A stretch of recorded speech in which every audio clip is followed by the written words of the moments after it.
السلام عليكم ورحمة الله وبركاته. ازيكم؟ يا رب تكونوا بألف خير، يا رب تكونوا في أحسن صحة وفي أحسن حال.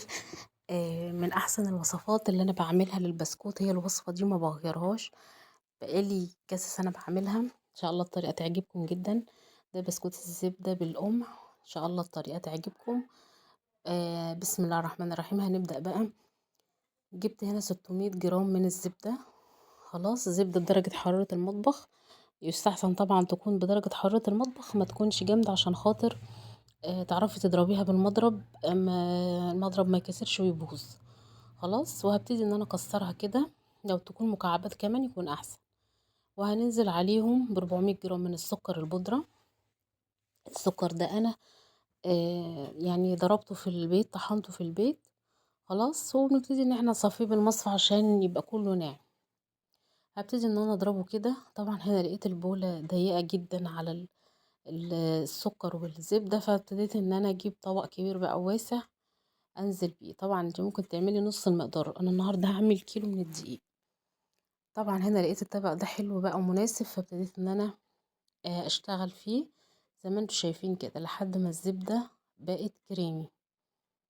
طبعا الطبق عالي شوية فالصورة مش واضحة لكم، بس هي ابتدت تبقى كريمية زي الكريم شانتيه كده. وهبتدي ان انا اضرب. طبعا لو ما عندكيش مضرب ممكن بايديكي بقى وتعملي الموضوع ده. خلاص، اهو بالشكل ده كده ضربته. وهنزل بقى بعد كده بالبيض، 4 بيض. دي مقادير كيلو دقيق، لو انت عايزة تعملي نص براحتك. فابتديت ان انا اعمل انزل بالبيض بقى ورا بعضه كده. وطبعا كيسين من الفانيليا لحد ما البيض كده يختفي خالص خالص. هنا 200 جرام من اللبن.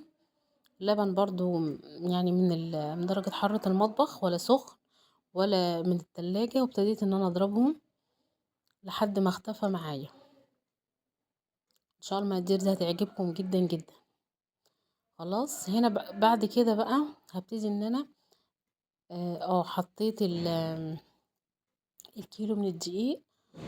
وحطيت 8 جرام من البيكنج باودر. 8 جرام من البيكنج باودر على الدقيق. وابتديت ان انا اقلب. خلاص، على طول بقى هحط في الكيس بتاع الحلواني ده. وابتدي ان انا اشكل بالقمع بتاع البسكوت اللي هو العريض. وهبتدي ان انا اشكل البسكوت بالشكل ده. طبعا البسكوت اول ما ان انت تضربيه وبتبتدي تشتغلي فيه على طول، تكوني مجهزه القمع بتاعك وكيسك الحلواني. وتبتدي على طول ان انت تشكليه، لان لما كل ما بيقعد طبعا الزبده بتجمد فيه وبتقفش فيه، بيبقى صعب عليكي جدا انك تنزليه من القمع. فيستحسن اول ما تضربيه على طول تحطيه في الكيس وتبتدي تشكلي عشان يبقى نازل معاكي سهل وسلس. طبعا العجينه دي طريه وسلسه جدا زي ما انتم شايفين، بتنزل معايا بكل سهوله. ده كيس قماش ومن جواه كيس من اللي هو النايلون ده. وابتديت ان انا اشكله. دخل معايا الفرن على درجة حرارة 170 درجة مئوية. ما بياخدش وقت خالص في الفرن. هنشغل الفرن عادي من تحت، ولو ما خدش لون من فوق نبتدي نشغل عليه الشواية. بيقعد بتاع ربع ساعة 10 دقايق وبيطلع بالشكل الجميل ده. ورسمة بتاعته ظاهرة وجميلة جدا. شايفين بقى شكله؟ دي من اسهل وصفات البسكوت اللي انتم ممكن تعملوها. اهو بصوا بقى شكله من جوه، بجد طعمه حلو جدا، هيعجبكم. آم، وعمل معايا ما شاء الله كمية حلوة. انا عاملة كيلو من الدقيق طبعا، مع الزبدة مع البيض مع سكر، كل الحاجات دي بترمي معايا كمية كبيرة جدا ما شاء الله.